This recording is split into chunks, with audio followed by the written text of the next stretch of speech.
Tsaka yung suka mo, masarap. Kasi merong ano, Matter. may matter. Pwede ba natin pakita yung matter? Oo. Oh, kunin mo nga. At, sabi ko, gusto ko ng suka. Pagkatapos, sabi ko, Glenn, ano yan? Parang, ano yan? Parang, alam nyo yung itsura nung, Ito ba, yung, alam mo yung sukang matanda na? Di ba meron parang siyang lumulutang na ano, na Ayun, yung no? nabuo? akala ko siya, pipino. Di ba yung pipino nagiging ganyan? Pag ano, yung lumalambot, tapos naging crystal. Hindi, Na parang siyang jelly. Parang siyang jelly, nagji-jelly. Ewan ko ha kung ano. Kasi dati sa Philippines, natatandaan ko talaga si Mami. Ini-store namin yung coconut water.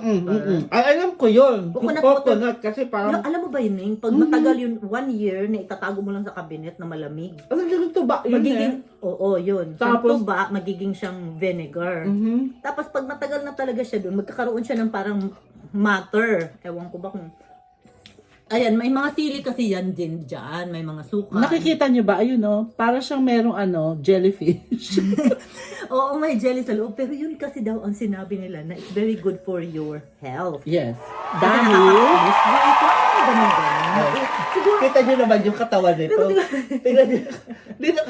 Dito, talikod ka. hindi, naka-ano naman ako eh. Ang tawag noon, naka-workout outfit ako. Pero totoo talaga. Oh. Ayan mo, para ba siyang nakaka-lose Alam niyo na, weight? matter. Si Ayan na matter. magiging, ayan na magiging resulta. Magmamatter na rin ako. Oo, nagmamatter yung resulta nito. Talagang, kaya gawin nyo. Ganun na.